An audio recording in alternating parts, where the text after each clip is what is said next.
This is ODAT Chat, your instant connection to recovery and community, one day at a time. This podcast may contain strong language, sexual content, and spiritual truth. Listener discretion is advised. Welcome to ODAT Chat. My name is Arlena, and I'll be your host. In case you didn't know, ODAT stands for One Day at a Time. If you haven't yet, don't forget to subscribe on iTunes. I don't want you to miss out on any upcoming episodes, and if you want to leave me a 5-star review, that would be fabulous. You might be wondering about the purpose of the podcast, and what I can tell you is that besides wanting to clear up a lot of misconceptions about addiction and recovery in general, I also wanted to share the teachers, ideas, and exercises that have helped me on my own journey over the last 22 years that really fall outside the parameters of a 12-step group. And today I wanted to share an exercise called, listen, I call it a willingness call. Maybe people call it something else. And this is something I actually require the new girls I sponsor to do. And the basic premise of a willingness call is that you reach out to somebody. You know, I ask them to do 3 a week, but you reach out to somebody and you say just a little bit about, you know, my sponsor's making me do this, or, hey, I'm just trying to get connected. But what you do is you just offer a little something about what's going on with you, and you don't want to be a selfish jerk, so you say, well, how are you? You know, give the other person an opportunity to share something about them.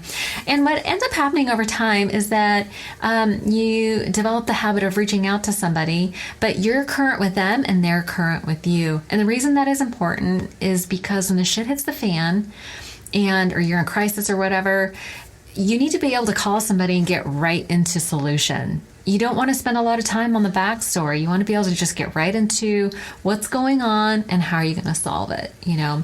So I've had wonderful experiences with this for the last 22 years. I've been doing this since the very beginning. You know, in the beginning, they tell you, oh, you know, the phone weighs 1,000 pounds sometimes. But listen, if you're in the practice of doing it frequently, it's not that hard. So, and think of it as you are being in service to somebody else, because what inevitably happens is when the shit hits the fan for them, they call you because they're in the habit. And so you get to be of service. So you allow somebody else to be of service. You're of service. We all sing Kumbaya and everything's happy. So I highly encourage you. It's a great practice. So there you have it. And this episode, this is actually a very special interview to me. I had been dying to interview Neil from the very beginning. Neil is a very fascinating guy. He's super smart. He's an atheist. So I had 1,000 questions for him. And let's see, he's a deep thinker. I feel like we just barely scratched the surface. We had good intentions of covering several different things. We do cover a lot of stuff, but we decided that we're already going to do a round 2. I have a feeling Neil's going to be a regular reoccurring guest. He just has a lot to say and is super interesting. And Neil is definitely one of those guys who has developed a very inclusive community of people who are, you know, he's kind of a rebel himself. I think, you know, water seeks its own level, right? So he attracts other people who would otherwise not receive the space or time and attention that is needed to recover in large groups. You know, maybe some people are shy or they're rebellious or whatever. Don't play well with others. You know, I think that could summarize most of these groups. But you know, I often wonder if not for people like Neil and his lovely wife, Stephany, I wonder if the people they reach in particular would otherwise be lost, you know, and for that, I deeply admire and respect these two. And I'll just tell you up front, I talked way too much on this one, but I just couldn't help myself. I really enjoyed this conversation with Neil, and I hope you do too. So with that, please enjoy this episode with Neil. So Neil, thank you so much for joining me on the podcast today. Super stoked to be here. Yeah, I feel it. So we chatted a little bit before we started the recording, and we have so many topics on the table. I'm already planning our next podcast. So we talked about a bunch of different things that we could certainly go over. We talked about, you had your leg removed. You've had lots of health issues, but you are also an atheist.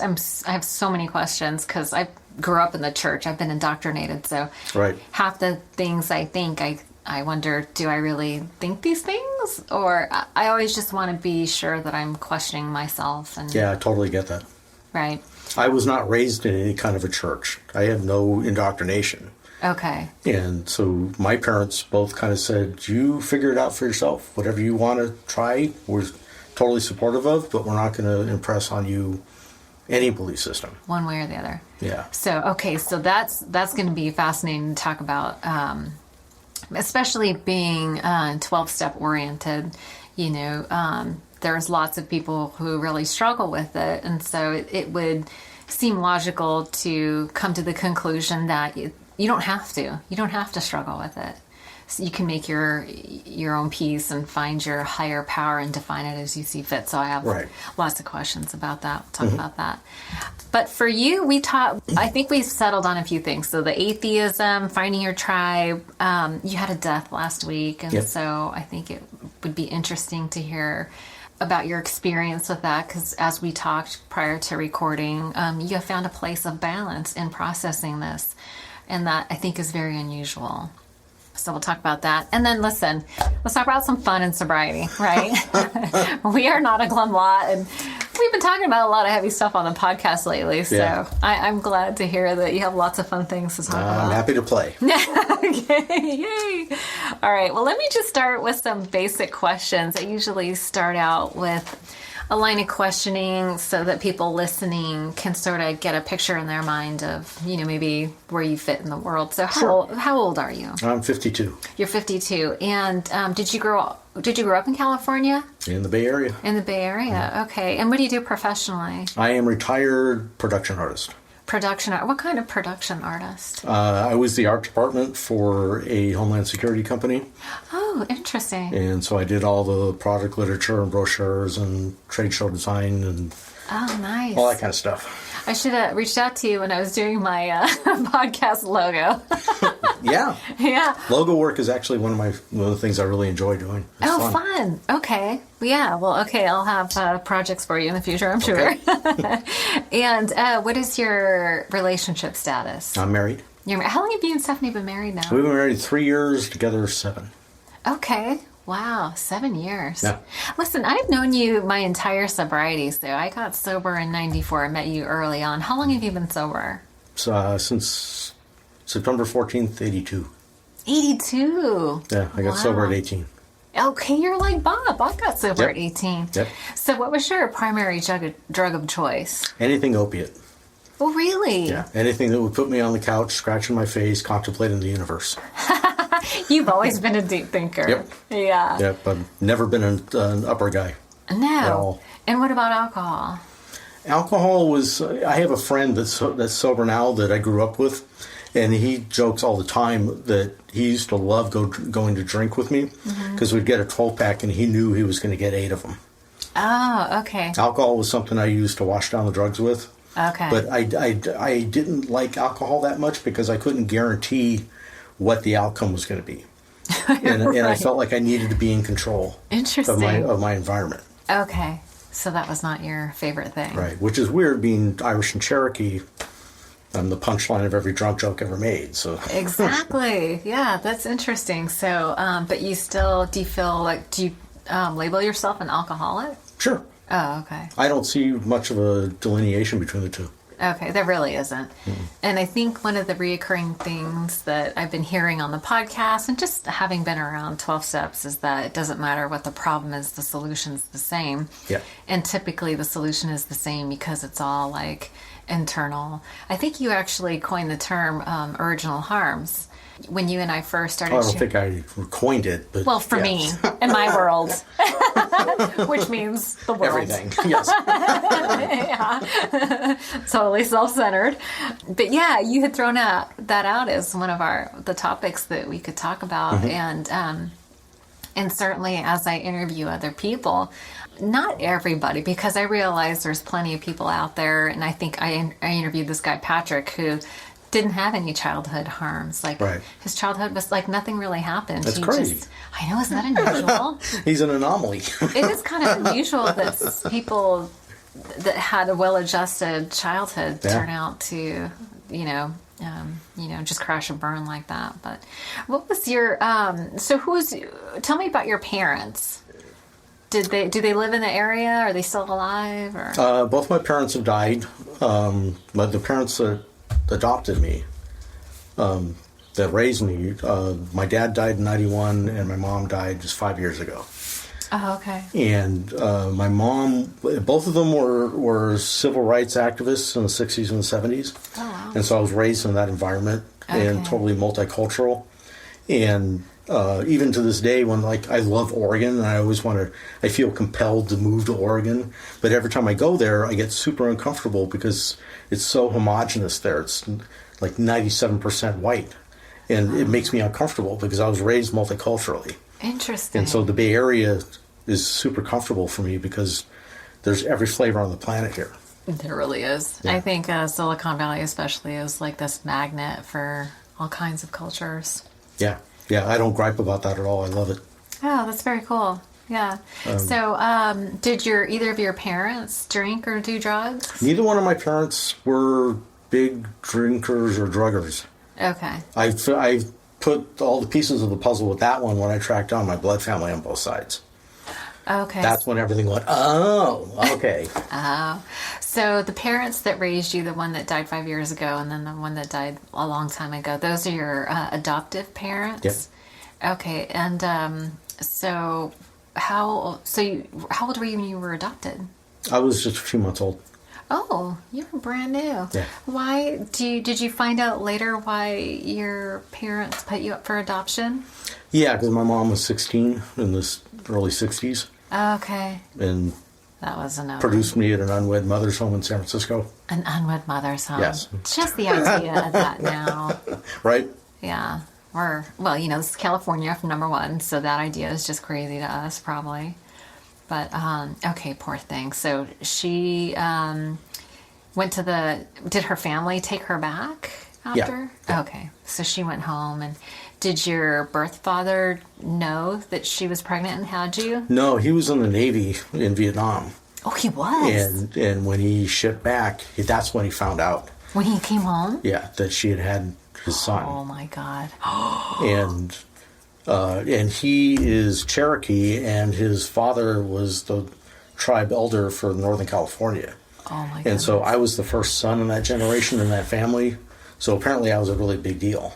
Yeah. So they actually ended up getting married specifically to try to get me back. But that's an impossibility, back in the 60s with adoption rules and regulations. There was no way that was going to happen. Oh, my gosh. He must have been heartbroken. Yeah. So that's interesting. So they got married. Did they remain married? No. They got together to try to get you back. Yeah, and they were both train wrecks. Oh, they were both train wrecks. Okay. So when you you had the aha moment when you find out, does that mean that they both had drug and alcohol issues? Yeah.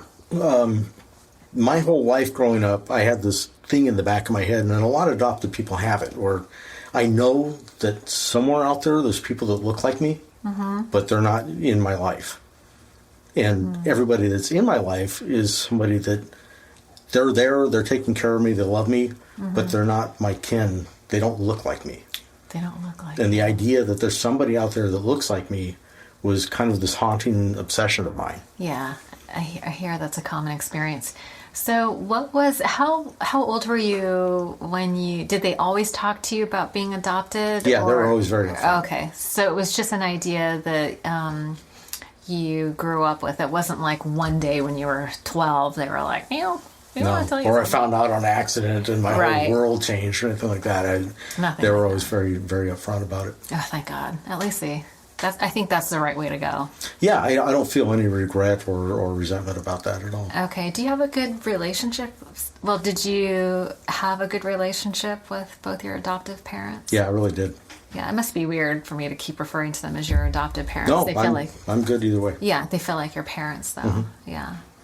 And what did they do professionally? My mom was she was active in the professional women's business movement. Oh, really? Yeah, back in the 60s and the 70s. I have a lot to thank her for then. Yeah, and she was in theater, and she was a professional clown for 40 years, which explains a lot about me. Okay. All right. And my dad worked for Hewlett Packard forever, and he was an Iowa farm boy, so he was always really good with his hands. Okay. Was he an engineer? Yeah. Like a mechanical engineer? Yep. Okay. Yep, that's exactly what he was. Interesting. Yeah, because I grew up maybe 2 miles from the HP building in Cupertino.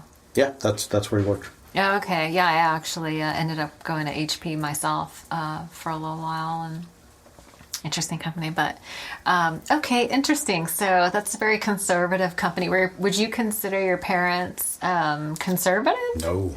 No. No, they were both civil rights activists in the 60s and 70s. What am I saying? All right. So they were very... Yeah, they were both very liberal, but they didn't impress on me that I needed to be liberal or be this or that. They impressed upon you to find yourself. Yeah, they expressed their values through their actions. Okay. And I was one of 2 adoptive kids. We had a foster sister, and we took in every kid in the neighborhood that got kicked out of their house. Oh, did you? On a regular basis. So we were kind of known as the Lepley House for Wayward Souls. Uh-huh. And because we always had a house full of people. So I see where this is going, because now I come by fourth dimension naturally. Yeah, and fourth dimension is the meeting that you have at your house. Yep. That's based would you consider the purpose of the meeting that you have at your house to be revolving around sobriety? Oh yeah. Okay. Yeah, absolutely. But I feel really, over my years of being in recovery, some of the things that I've found to be more important than other things is, and that gets lost, especially in Santa Clara Valley A, is the sense of community. Really? Yeah. And I feel like the community aspect of recovery is as important as the steps aspect. I would have to agree. And developing a group of people that you know each other, you care about each other, you have each other's backs, you look after each other. Yeah. That is a central tenet to any social community that succeeds. Yes. Yeah, that's interesting. Have you seen that TED Talk? This guy did the title of it was "Everything You Think You Know About Alcoholism Is Wrong." Have you seen that yet? I may have. I'll send it to you. That rings a bell. Yeah, I'll send you. I've read it because I've read a couple of different articles with that theme in it. Yeah, and the central idea is that we need connection. Human beings need connection. Yes. Right, and he talked about the study of the rats. I'm sure you're familiar with them, where they put the rat in the cage with nothing to do but the bottle of water and the bottle of cocaine water, and then he kills himself. And then they put the rat in like rat utopia with other rats and toys and games and things, and the 2 bottles are still there, and they do fine. Nobody wants the cocaine water. I read that and I loved it. Yeah, because and so the guy in the TED Talk that I'm referring to, he talks about what we're really craving is human connection. And tell me, does that ring true for you? Absolutely. Yeah. So because it feels like the separation is what caused, for me, the separation that I felt growing up, feeling different and all that stuff. That's what created my dysfunction, thinking that I was like less than or. Oh, sure. Yeah. Yeah, that's pretty common with most drunks. If you talk to them long enough, you'll get down to that point. Yeah. Where I feel less than, separate, different, alone. And so, so you have I'm going to go back to your family for a second. So you grew up with another adopted sibling. Was it a boy or a girl? My sister. You have a sister. Okay. Are you guys close? Inseparable. Oh, that's so sweet. Yeah. Okay. We fought like cats and dogs when we were little kids. Yeah. But it's almost literally the day I passed her a bong for the first time. We became partners in crime and then had each other's back, period. And we've had each other's back ever since. Okay, that's a beautiful thing. Nothing can separate the 2 of us. Oh, that's so beautiful. Yeah. That's very cool. Yeah, it's really amazing. Yeah. So the 2 of you grow up. How old were you when you started using? 10. Wow. What was your first experience like? I was building model airplanes in my bedroom with no ventilation in the 70s with Tessie's model airplane glue, which meant something back then. Yeah. And all of a sudden I started feeling like I was outside of my body. Wow. And it was the most incredible feeling. I absolutely loved it. Yeah. And I didn't immediately connect it to the glue, but I knew it was part of building model airplanes. And so... You thought you were addicted to building airplanes. model airplane building was a spiritual experience. All right.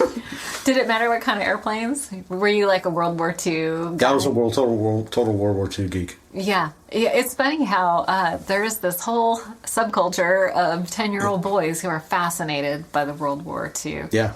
Yeah, I have a friend who actually builds scale model battleships, World War II battleships, and he has this tremendous following, like on YouTube and whatever, of 10-year-old boys who are fascinated with World War II. So, right. Yeah, my maiden name is actually Messerschmitt. It's a German plane, fighter plane. Yep. Yeah, my dad's a huge plane buff, so I know exactly where you're coming from. Okay, so you first get high with the glue, and then did you stop like building the planes and just exclusively? I was made to stop building the planes because my parents figured out what was going on when I had the entire fleet on my ceiling by the end of summer. Wow. They discovered that I was just in there getting wasted. Yeah, but you were actually producing planes. Well, yeah. Yeah. Ostensibly, yes. Okay. So did you feel like you had this obsession did you connect that it was the glue, or did you just think you were really into building airplanes? No, eventually I figured out it was the glue. Okay. And I really enjoyed it. I love being out of my own body. Yeah. So you talked about like when you talk to most alcoholics and it comes back to that we don't feel like we're good enough or we're separate for some reason. So did you recognize that feeling early on? From the time I can remember, I've always felt different or separate or not good enough. Right. And I'm a classic introvert. Okay. All this chit-chatty aside, I am an introvert. Okay. And I spent most of my time when I was a kid in my room drawing.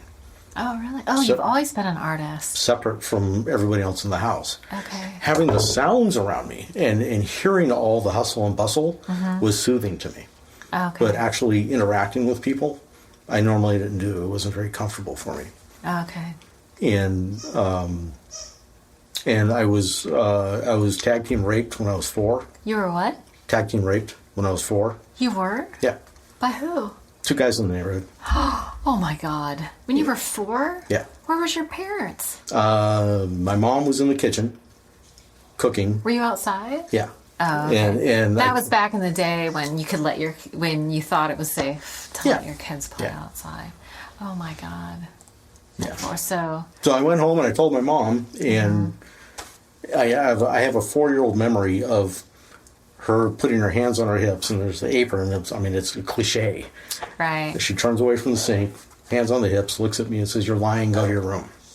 And mentally, I gave her the finger, in 4-year-old context. So angry. I gave her the finger and said, "Fuck you, you get nothing ever again. I will never trust you again." And I never did. I made that woman pay for years and years and years. Oh, you did? Yeah. Yeah. Whatever happened to those 2 boys? Did they terrorize you after that? Nothing. Nothing happened? Because I kept the secret. So you kept the secret, but did they come at you again? No. They left you alone after that? It was a single incident? Yeah. Okay. But it forever changed you? Oh, yeah. Yeah. Because now I'm sexualized. Yeah. Do you know, I have the same experience, only mine was repeated. Right. Yeah, by another girl. So that'll do something to your head. Oh, it absolutely did, because now sex and violence are now a part of my psyche. At 4 years At 4, old. and I got nobody I can talk to about it. Right. So I'm winging it.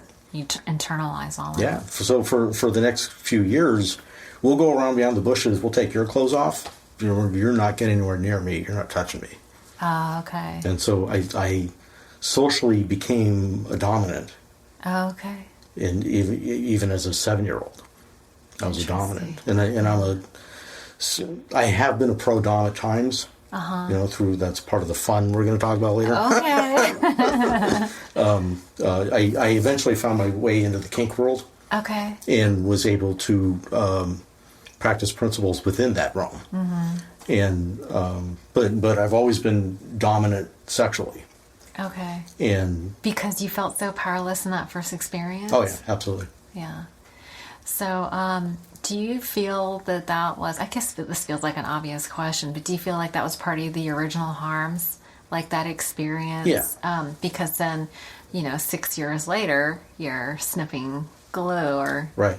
I mean, it sounds like it was kind of accidental. It doesn't sound like that was an intentional coping mechanism. Right. Yeah. I didn't set out to do that. You didn't, but I found it.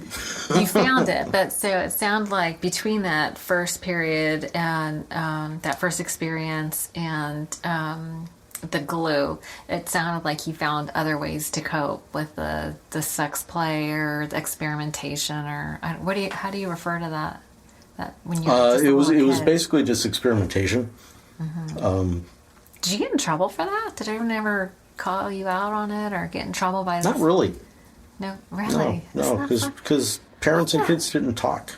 I know, that was a whole other realm of life that just separate from adults. Yeah. We all had adventures and did shit together, and some of it ended up becoming sexual. Yeah. But most of it wasn't that. It was just kids out playing and having adventures and stuff like that. Yeah. And really, once I found drugs, my entire sexuality shut off. I just shut it all down. And I think I had one girlfriend once for 3 weeks and had no idea what to do. How old was the 3-week girlfriend? 16. Okay. And so you started. So the using started with the glue. Then what progressed after that? Would you start using after that? A buddy of mine had a joint, like 2 years later.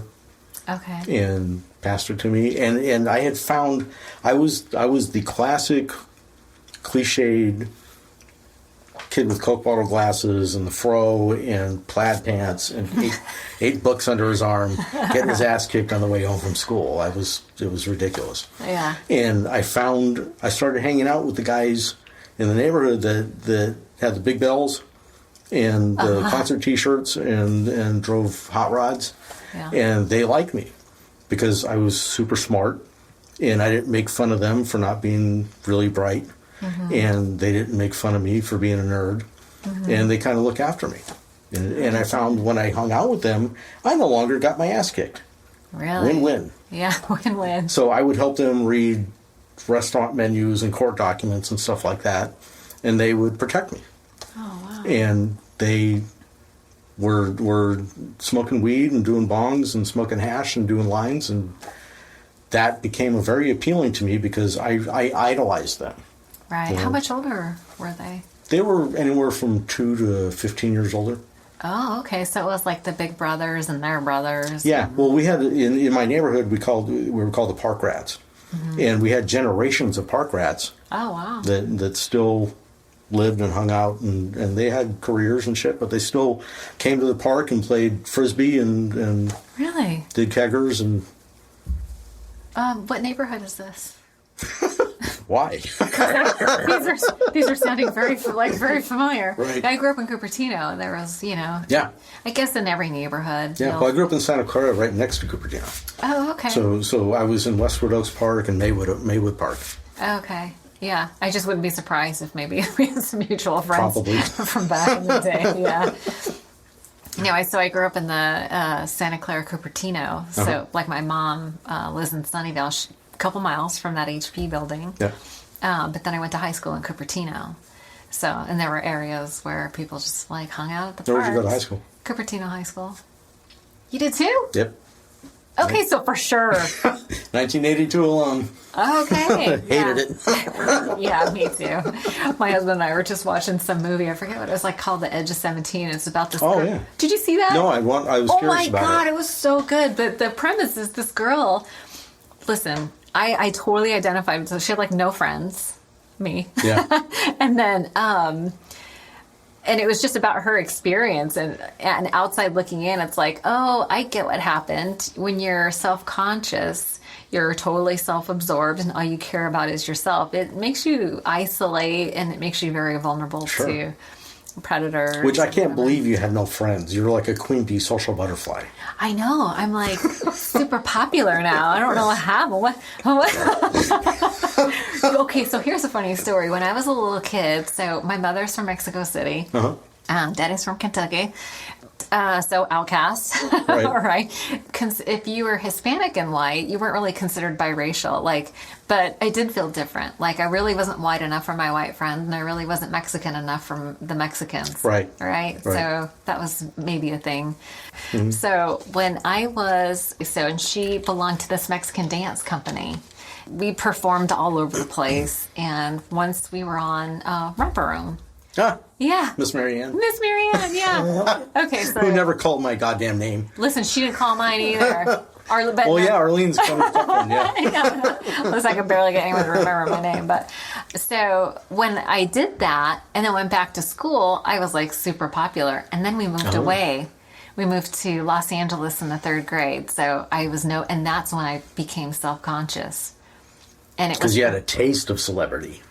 Well, suddenly I realized I didn't know how to make friends. I just had always had them, right? And so I got super self-conscious and nobody knew who I was. But anyway, I was like a total nobody, and I became super self-conscious and insecure, and that was kind of like the beginning of the end. Right. And so I was that awkward girl in the movie. So in the movie, this girl kind of goes through this whole experience. It's her coming-of-age story.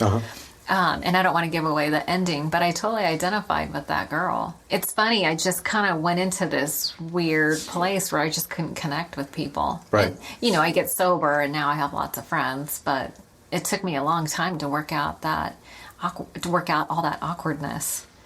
Yeah. You kind of find your place and your crew and like minds. Yeah, like you were saying, like maybe like you were the nerd and you found the cool kids and they took you in. And I found that I felt super socially awkward in high school, but I got along with the stoners and the kids who like to drink. They were the ones who accepted me. Sure. Yeah. So I kind of related. We're kind of like that.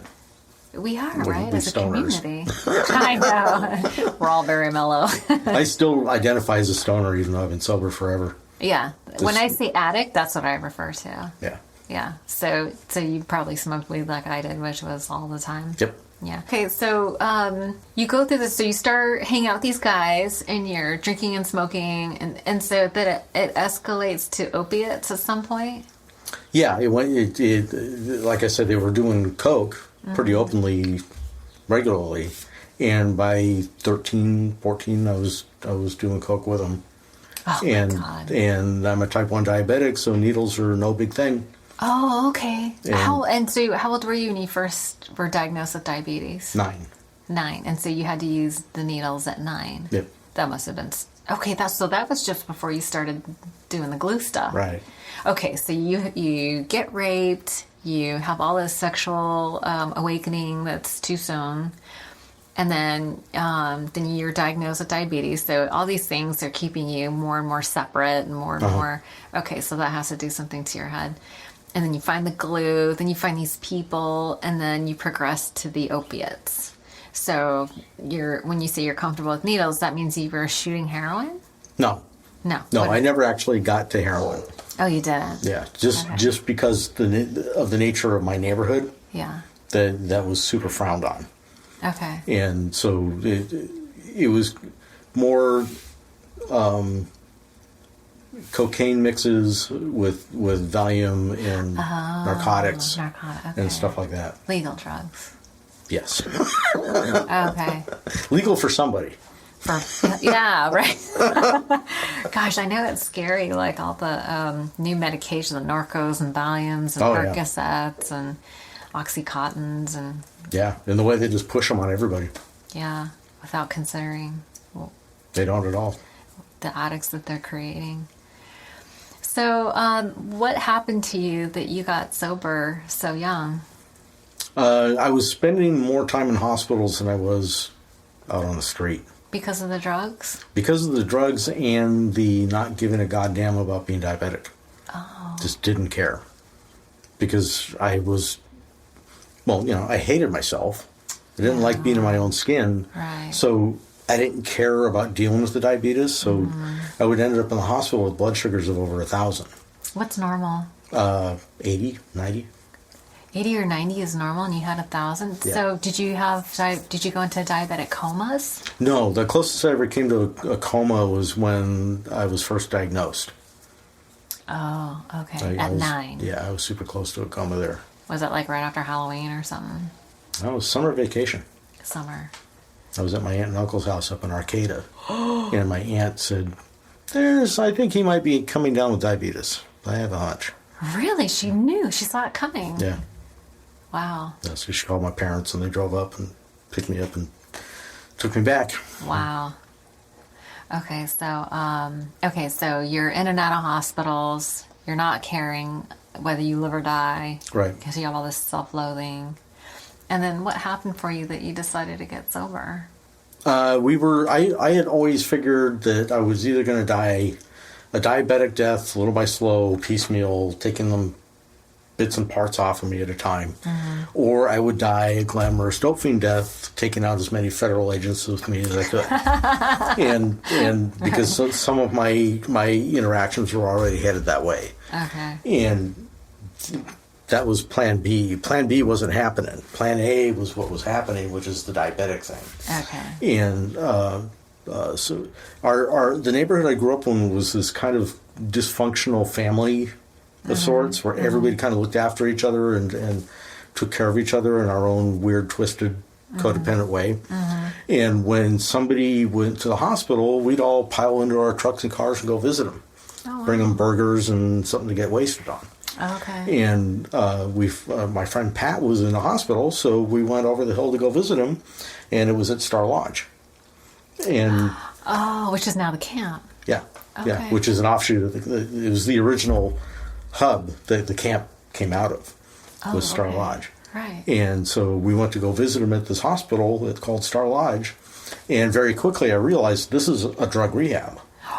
And so they're all commiserating with Pat, feeling sorry for him about his bad luck, and I've started interviewing the staff. I want to know what this is, because this looks like it might be Plan C. I didn't realize there was such a thing as Plan C. I didn't know about AA. I didn't know about recovery. Didn't know any of that.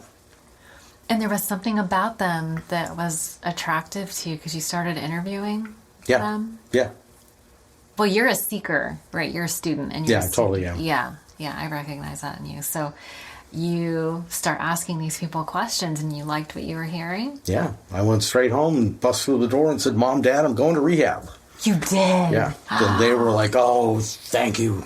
Because they were watching me waste away. I couldn't get up to 100 pounds to save my life. And, oh, my gosh. By 18? yeah. You couldn't get to 100 pounds. No. Wow. So they were relieved. If they didn't suggest it to you before, or like what had they tried to do to help you? Clearly, you were not doing well. They tried to get me into therapy once. Didn't trust the guys. Okay. And they didn't know to keep trying, or yeah, they just figured that I was going to waste away. okay. Oh, that must have been so hard for them. Yeah. Did you have conversations with your parents, like after you got sober, about what it was like for them? Yeah, they were afraid. They were scared. Of course they were. Yeah. Okay, so you announced to them that you're going to rehab, and they pack you up happily and ship you off to rehab. And so was that like a 30-day experience? Or? It was 30 days. Actually, it ended up being 45 or 50 days, because about 2 weeks into rehab, all of a sudden feelings showed up. And I hadn't had an unaltered feeling since I was about 12 or 13. Right. I went out of my way to kill feelings or to micromanage which combination of drugs I used and alcohol to create a certain feeling. Right. Oh, good is the only feeling that we're after, right? Yeah. Good or numb. A flavor. Oh, yeah. Comfortably numb. That was Yep. like my anthem. Yep. I love Pink Floyd. Okay, their version of that on Delicate Sound of Thunder, the live Pink Floyd album, of Comfortably Numb is, oh my God, amazing. The Gilmore's guitar solo in that makes me cry every single time I hear it. Oh, I cannot wait to because he makes the guitar cry. Oh, it's aching. Yeah. And I'm a melancholic in the first place, so that to me is like musical porn. It's amazing. Yeah. So anyways, 2 weeks in, all of a sudden feelings show up. Okay. I had no idea how to deal with the feeling. Right. And so I tried to commit suicide. Oh, you did? And then... In rehab? In rehab. And 2 weeks later, I tried to kill myself again. Oh, you did? And they said, Neil, you're an insurance risk. We need you to go up to McNulty Institute in San Francisco. Which was a lockup psych ward. I was going to say, 5150? Yeah, for kids. For kids. And, okay, because you're only 18. Right. So it was all teens in there. And about the second day in there, I realized that the popular thing to do in there was for the teen boys to take one or two of the catatonic girls into the TV room after hours and pull trains on them. Oh. And with they were unaware that was happening? Unaware or didn't care, I don't know. But from where I came from with my history... Right.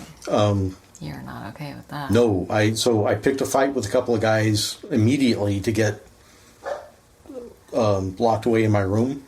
Oh. And jumped through whatever hoops they needed to hear to get me the hell out of there. Okay. And went back to rehab with a whole different attitude about whatever reindeer games you want me to play, I'll play them. I am not going back to I do not want to go back to that again. Oh God, that is horrible. That's horrific. Yeah. Yeah. Yeah, it was surreal. Oh my God. Okay, so you, that sounds so hellish, I can't even hardly process that. So, okay, so you make it back to rehab. Mm-hmm. You're going to play all the reindeer games. Yep. Which I did. Which you did. And does that mean that, do they walk you through the 12 steps? Is that their process, or they have some kind of other process to get you sober? They had different counselors that approached different aspects of recovery and sobriety and healing. Okay. And in fact, Peggy Zukin was my first experience with AA because she was the AA counselor there. Oh, okay. She had like 8 years sober at the time. Oh, right. 8 years sober. Because I didn't even ask you, how long have you been sober now? 34 years. 34. Okay. Well, I guess you did say your age, but I'm not so good with the math. Unless it's like bank account numbers, and then I'm like, okay, all right, wow, that's intense. But we had another counselor that was a spirituality counselor. Okay. And a spirituality counselor. Okay, this is a good segue into. Yeah, his name was Ken Payne. Okay. And he brought in different approaches to religion and spirituality, and we would talk about different. Rumi and all kinds of different things. Yeah. All kinds of different things. And he would read a passage or read a story or something like that, and we'd all talk about it and how it hit us and what we felt about it and stuff like that. Yeah. And that was my first experience with any kind of religion or spirituality. Oh, really? Was his version of it. Okay. And I totally embraced that because it was more of a sociological thing than a fire and brimstone, I'm going to be saved kind of perspective, and that's kind of the way my brain works, anyways. Right, is the sociological, the human connection of it. Human connection, right? Okay, so let's talk about the atheism thing and how that plays, because you mentioned to me earlier that you consider yourself a humanist. Have you? And as I was thinking about our conversation, I have had experiences where, and I grew up in the church, so a part of me is like, how much of my belief system is indoctrination and how much of it is my true belief in God. And I'm very comfortable with my belief in God. I feel like it's both law and personal, meaning... there are physical laws of the universe, like gravity, and I feel like people are really just magnets, and we're attracting to us or repelling from us at the level of energy. Yeah. And if I was going to, I like to use the word God because kind of everybody knows when you say God, everyone is kind of on board. Yeah, shorthand. Yeah. Shorthand, right. And I was grateful that early on, because I threw out religion because I couldn't be right. God never struck me better, right? Like I was waiting for God. Oh, right. I was like, I remember times like I wanted to be good, but I couldn't. So I just I decided to be good at being bad, right? And that was how I was. I know that well. Yes, I do. But that's kind of how I made peace with my humanity. I didn't understand that there was like human frailties, and that, you know, I like to think of it that God made us imperfect.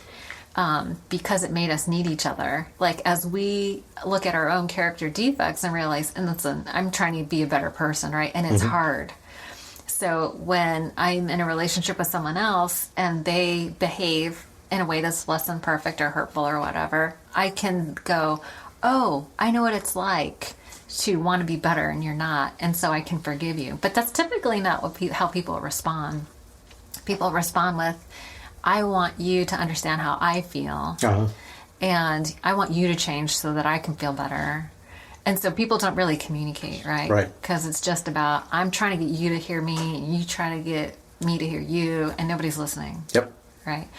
So, but I feel like my human thinking is 180 degrees away from like the thinking of God. I'm using air quotes on the podcast. But you know what I mean?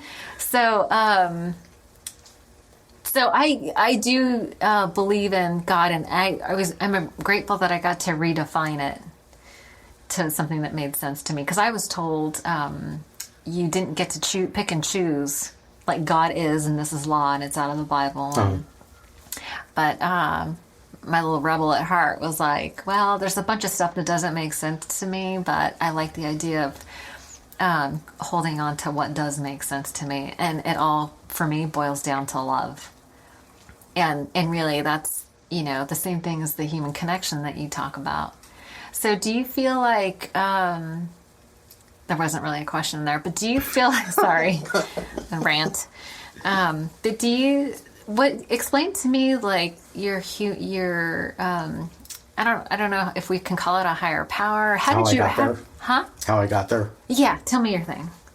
Like, what is your process? And so I came when I first got sober. But don't touch the table when you. I'm kidding. when I first got sober, they said go to meetings, go to AA. Okay. And at the recovery house. Yeah, okay. in 1982, and I went to AA, and you are all old. Yes. Because everybody was old back then. Because that was 34 years ago. Yeah.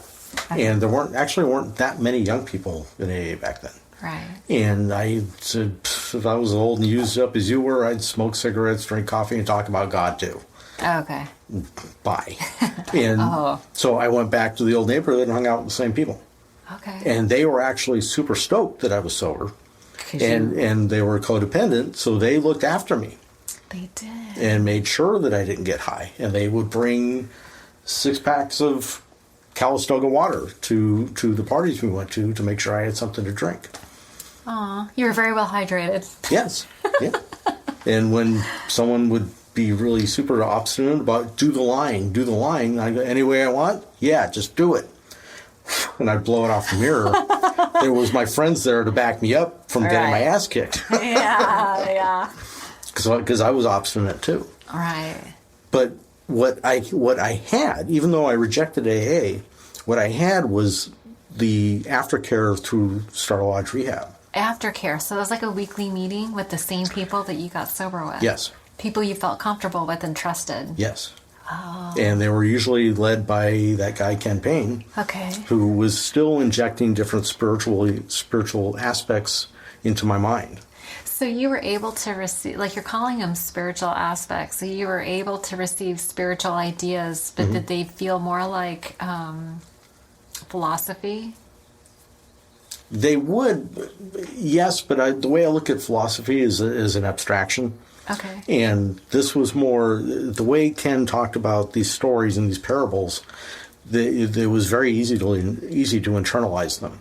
Okay. And see realistically how they actually fit and apply to me. Because, and it was addressing you as a human. Yes. Okay.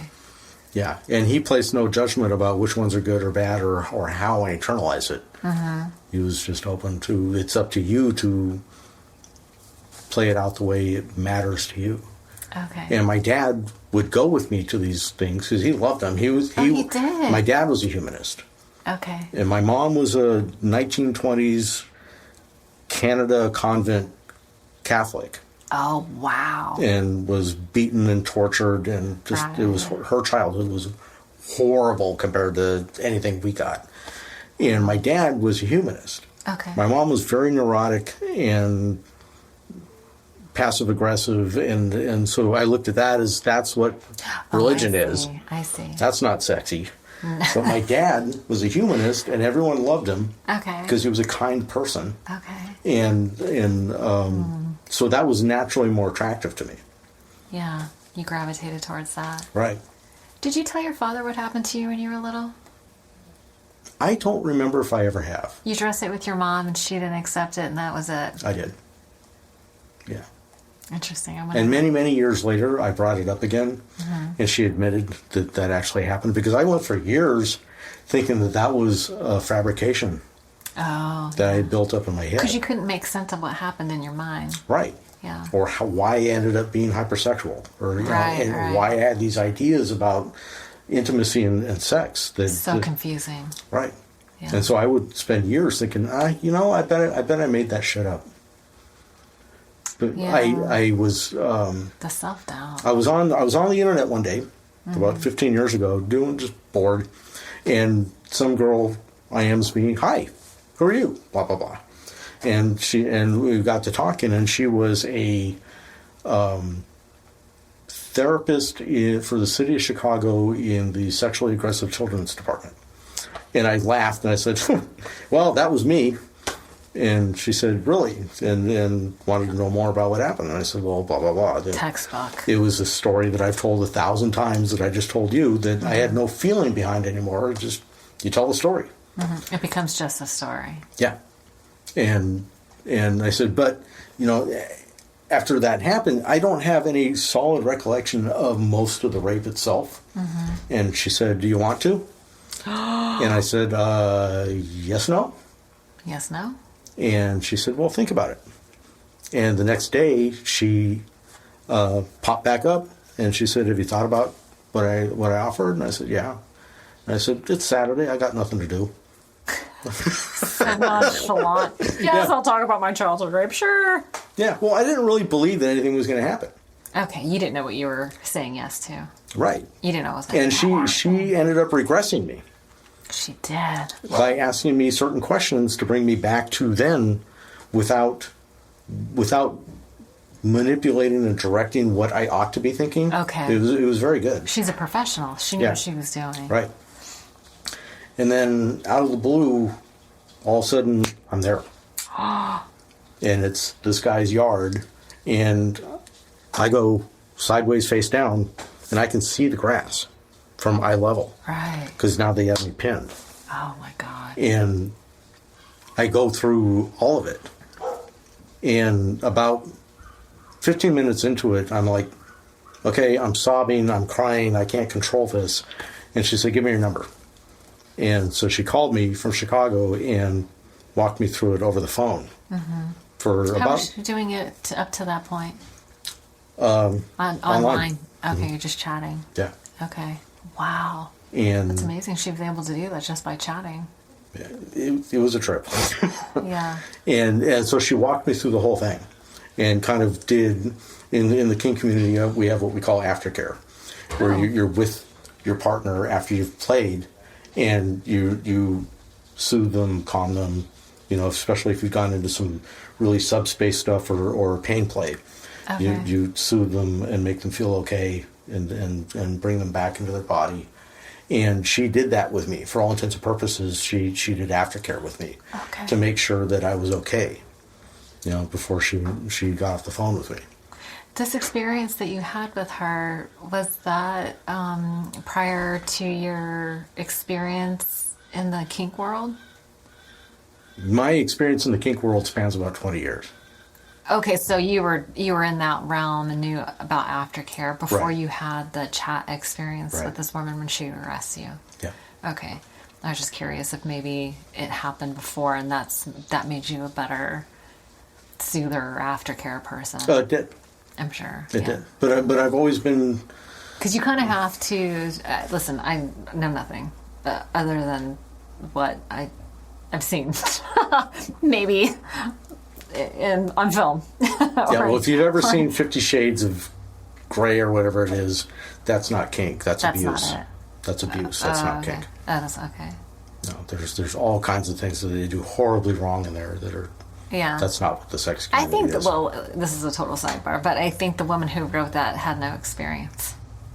I wouldn't imagine so, Yeah. because that's not what it is. Yeah.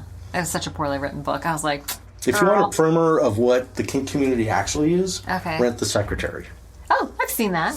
That's more what Okay. the energy of what Okay. the kink community is. Okay. Okay, so in that movie, she sits at the desk forever, and he comes back and gets her, and that is like her way of proving to him that she loves him, and then he does aftercare on her. Right. He's bathing her. And, Yeah. Yep, that's aftercare. Ah, okay. Yep. All right, that makes sense now. Yep. Okay. And the scene, the very end scene I don't is remember that. that's the most important part. Is it? In the very end scene, he's going off to work and he's all completely okay and happy with himself, happy with his life, trolling out the door to go do his job, and she looks dead on into the camera with a confident look on her face. Oh. Because she submitted to him, she surrendered herself to him, but that's who she is, and by accepting her true nature, she gained confidence And power. Right. And that's true for anybody, whether you're dom, sub, not any of that. Once I've made peace with who I actually am and live in that truth, Yeah. that's when I become free. Well, listen, isn't that the truth? Yeah. Yeah, it doesn't matter what realm you find that in. Right? Get cool with who you are. Let yourself want what it wants. Yeah. That's amazing. Okay. So going all the way back to where I came to atheism from. Yes, thank you. So I had the aftercare, and I played around with that and explored different kind of spiritual stuff while I was still busy living an active alcohol and drug addiction while not taking anything. Okay. Because I wasn't taking anything, but I was still living that life and living in that world, and ended up running meth up and down the state of California for about 2 years. You were a drug dealer? Yeah. Okay. Well, drug runner. I wasn't actually dealing, but Oh, transporting. yeah, Oh, okay. from the lab to different distribution points. Okay. Okay, so Because that was an extension of the life I knew. got it.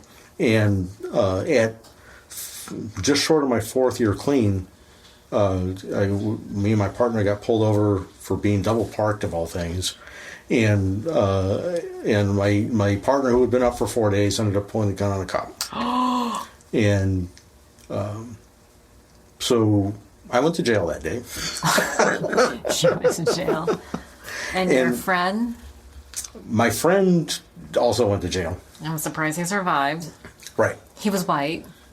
Yes. Yeah. And I passed white. So You do? So yeah. So neither one of Okay. us died. Yeah, you realize if he had Yeah. been black, he would not have survived. Yeah. Well, the gun was in my face, not his, because What? I was the driver, and he was in the passenger seat. He pulled the gun out. He pulled the gun out and pointed it at you? No, at the cop. Oh, okay. Yeah, okay. That's what initially I thought. But the cops pointed the gun at you because you were the driver. I was the first face between the gun and the guy who had the gun. I was in between them. Oh, my God. So I went to jail, and I was sitting in the. So you're about 22. You're early 20s. Yep, in I this was 22. Mm-hmm. And I'm sitting in a holding tank, watching a sheriff's deputy beat some drunk's head open, split his nose open, the blood arcing across the room, and I'm calmly watching it, thinking, this is the sum total of my entire life. My absolute best shot, my 137 IQ, has gotten me exactly right here, right now. It's not the judge's fault. It's not that cop's fault. It's not my idiot dope fiend partner's fault. It's not my parents' fault. It's mine. This is all me. Wow. And that's the moment I took the second half of the first step. Oh, I was admitting that I was addicted, that I was powerless over drugs and alcohol was not a problem. Mm-hmm. Admitting that my life was unmanageable by me, being an 18 to 22-year-old, mm-hmm. earning my wings and bulletproof, mm-hmm. that was a bitch. That's a tough pill to swallow for everyone. Yeah, and so that was my surrender. Okay. And that's when I finally came back to AA with a whole different attitude. Mm-hmm. And lo and behold, they produced young people in AA since the last time I was there. Wow. And so I didn't believe in God, did not believe in God. I just kind of rolled with whatever because my life was not working and your guys' seemed to work pretty good. Mm-hmm. And you guys said do steps. And I said, well, fuck it, I'll do steps. I don't believe they're going to work, but I'll do them. Right, yeah. That's the cool thing is you don't have to believe that they'll work. Right. You work the steps will work you. Yeah. And so I went through and I did them. Sure, they weren't going to work the whole way. Mm-hmm. And lo and behold, they actually did. Yeah. Who was your sponsor at the time? Mark Kunkel. Oh, okay. I know Mark. Yep. Oh, I'll let out his last name. Sorry. Mark K. Mark K. Yeah, sorry. I forget where I am sometimes. Okay, so do you still work with him or do you have somebody else? I went from him to Carney to Johnny O'Boy. Oh, okay. And Johnny O'Boy was the last sponsor I had. Okay, he recently passed. Yep. How long ago? Just within the last year? Yeah. 6 months maybe? Last year. Okay. So you currently do not have a sponsor? No. Yeah. Well, listen, you've been sober for 34 years, but you still... What does your program look like today? That's usually my end question, but we're almost at our hour anyway, so... And we've barely touched anything. We haven't talked about anything. What do you do for fun? King stuff. I don't know. I told you we were going to have you on again, so... Yeah. Okay, we'll save all those other I knew topics. this was going to happen. I know, me too. Drop a nickel in me and watch me go. Mr. Introvert. Yeah, yep, right. Yep. No, but so you don't have a sponsor, but you do have a very strong community. Mm-hmm. And that was one of the things we were going to talk about is, building your community. Tell me a little bit about your community and how it helps you stay sober. I mean, that was the theme of the podcast is ODAT, one day at a time, right. And sort of you usually wrap up with, how do you stay sober one day at a time? And you did mention it was about your community, but tell me a little bit about your community, how it's different and how it helps you to stay sober now. We, my sober community is kind of the end result of everything that I grew up in an AA that I didn't like. Okay. It's a reaction to the stuff that I didn't like growing up in meetings. Growing up in Santa Cruz Valley AA, it was always topic discussion. You share, then you call on people. Right. Every meeting I ever went to, you would hear the same 8 to 10 people talk at every meeting. Right. Because you're pretty, you're funny, you're old, you have time, you're somehow unique, you get called on. Yeah. If you're not in that description, you're ignored. Oh. And so occasionally I would end up being able to share a meeting or get called on. And I would look out at the room of 100 people and know that 80 of those people in that room, I have no idea what the sound of their voice is. Wow. Or what their story is. Yeah. Or they had no opportunity to be a part of their own sobriety. And that always bothered me. Yeah. And so when I got to a point where I was there was no home group that I was a part of, I was in the hospital again and was housebound again with another bout of MRSA. And friends said, hey, let's throw a meeting together for Neil. Oh. So there was like 8 of us in the living room, with me with a IV connected to a pole. Right. And that's how 4D started. Okay. And it kind of sprung from there. And now we've tailored it back a little bit because Steph and I are getting old enough that 3 meetings a week marching through the house is too much. We get tired. Yeah. Right. But we've developed a raffle ticket system. So when you walk through the door, you get a raffle ticket. And if your number gets called, you get to share. Oh, I So like that way that. it totally randomizes the popularity contest. Well, and if you want to speak, you better get there early. Well, no, it's a random drawing. Oh, it's a random drawing. Yeah. Okay. I get it. Yeah. Sorry. So whether or not you have 3 days or 30 years, you have just as much odds of getting called on. Oh, interesting. So that way everyone has equal opportunity. Okay. Is there enough, do you take volunteers, like Burning Desire? I started an atheist meeting on Thursday nights that we do that. We start off the meeting with burning desires. Okay. We don't do that specifically at 4D. Okay. But what we do at 4D is randomize who gets called on. I like There's that. no poobah that wraps the meeting, Okay. which I'll go months at a time without getting called on, and I love it. I absolutely love that. Yeah. Because it's a house meeting,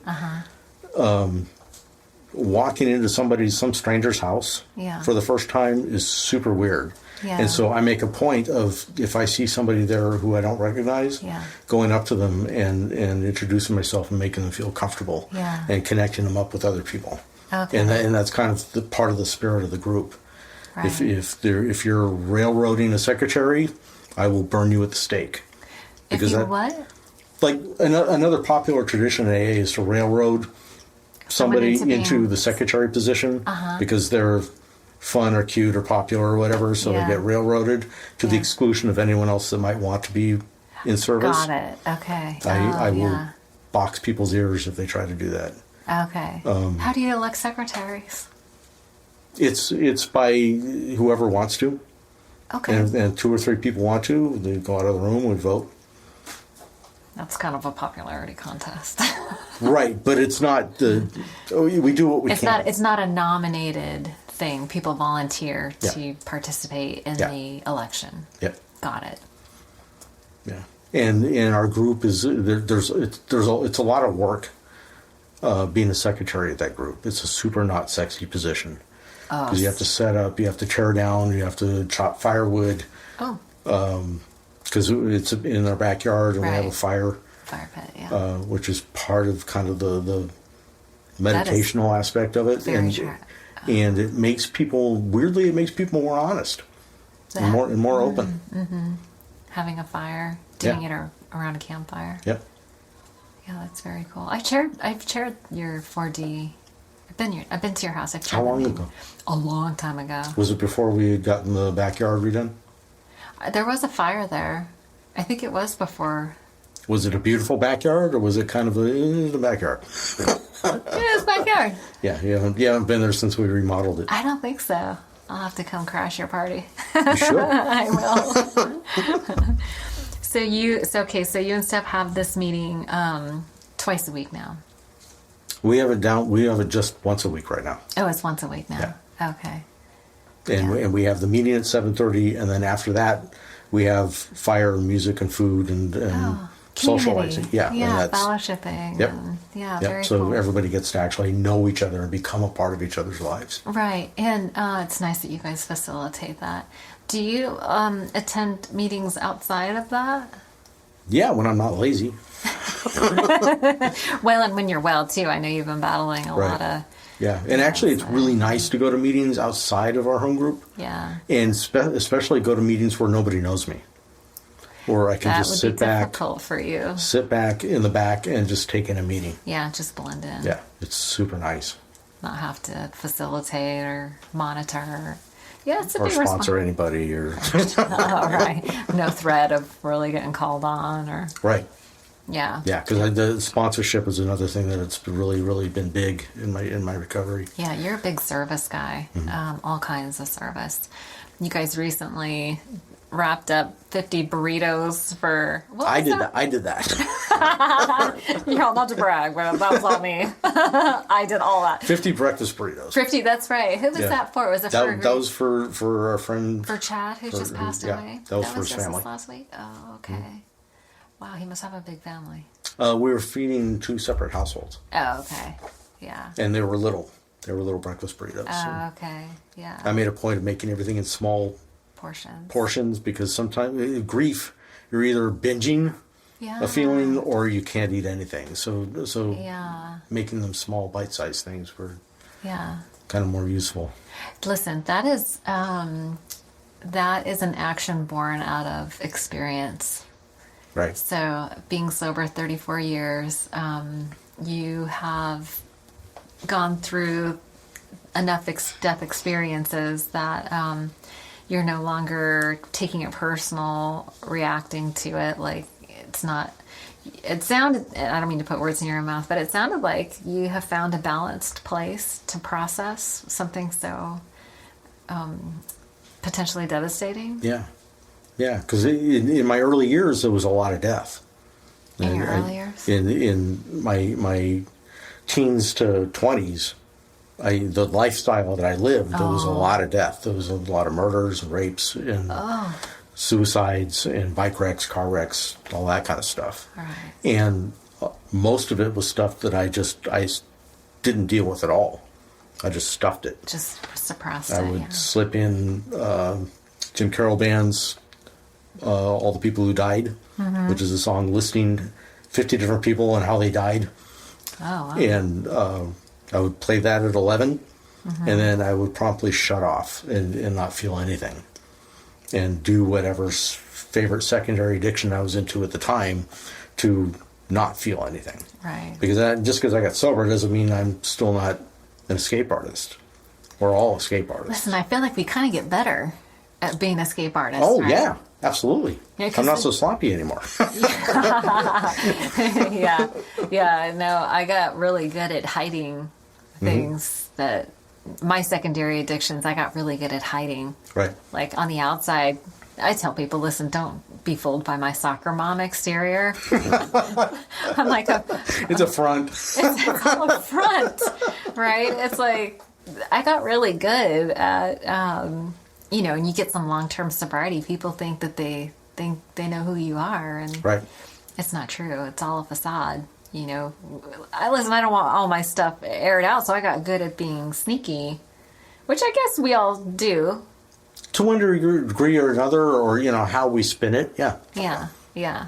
So I think it's very common, secondary addictions early in sobriety, for sure. But that was another trap that I wanted to avoid. So you were aware of it? Well, that was one of the things that drove me crazy about meetings back in the day is these old timers would get up and run these great pitches about life and sobriety.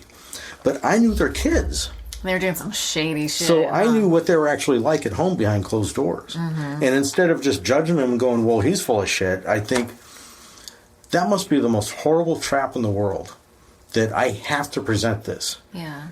To this wonderful life that sobriety has given me. I can't even be real. I can't let people know I'm hurting. I can't let people know that I still struggle with this. And so several years ago, I said, well, it looks like I'm going to end up being an old-timer, whether I like it or not. So I'm not going to do it like that. Yeah. I'm just going to be honest publicly with people about the stuff that I struggle with and what my daily sobriety is actually like. Because we're all bullshit artists, and we can smell that coming a mile away. Yeah. We know when someone's telling the truth in a meeting, you can hear a pin drop. Yes, that's magical. People sit up straight, they lean in a little bit, because they know you're telling the truth. You're not running drag, you're not doing a sales pitch. They know because they've felt it. So this is kind of one of those funny paradoxes about recovery, right? It's like they say, fake it until you make it. You know, they ask you to share the solution. It's like, we don't want to dwell on the problem. We all know what the problems are. And there's a time you have to acknowledge what the problem is, but we need to start moving into solution, right? Sure. And so you're required, it's not lost on me that we're required to speak the solution from podium level. And I think what that does is that it brings this awareness that I do know what the solution is, right? But like you say, it's tough to practice the principles at home. At home is the toughest place to practice. Work, yeah. So it's like we're very complex people because we're trying to get better, right? Right. And we're trying to fake it until we make it. But it's like this weird place of not, like you're wanting to be better, but it's not authentic yet. Because it kind of takes a minute to take root, right?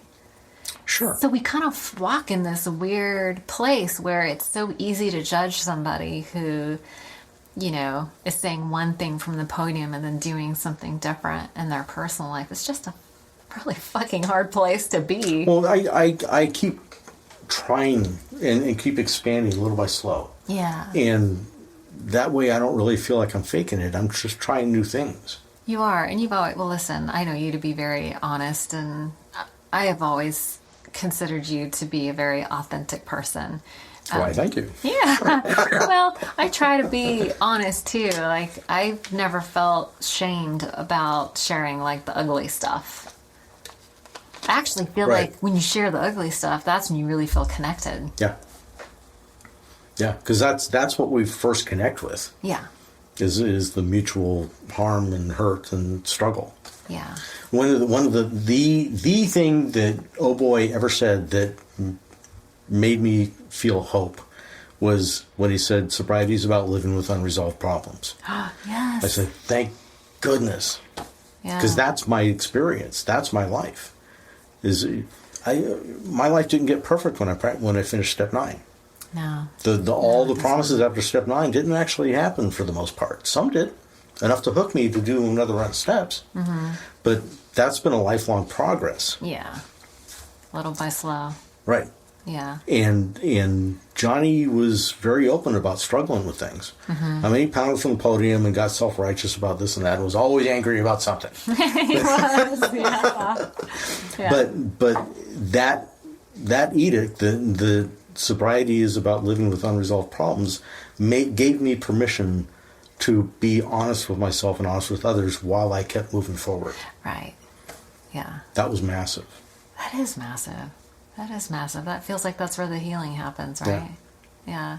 The compassion and empathy for others, Right, and ourselves as we try to grow up. Yep. Yeah. Very cool. Yeah. Well, listen, you have to come back. Didn't really find out why I'm an atheist or how I'd be an atheist in AA. Right. Yeah. Listen, there was, but we did get to talk about a little bit about processing some of the death stuff, and you alluded to a little bit of fun stuff. So that'll be our little teaser for Right. the next episode. That seems appropriate, right? Sex and drugs and rock and roll? What? Yeah, what? Fun and sobriety. Well, listen, thank you so much for coming. I really enjoyed our conversation. I feel like I have so much more to learn from you. So I'll look forward. My pleasure. Yeah, I'll look forward to speaking with you on the podcast again. I'll see you next week. Okay, sounds good. Thank you for listening to ODAT Chat. Please visit odatchat.com for more episodes, to leave feedback or suggest topics and guests. Until next time.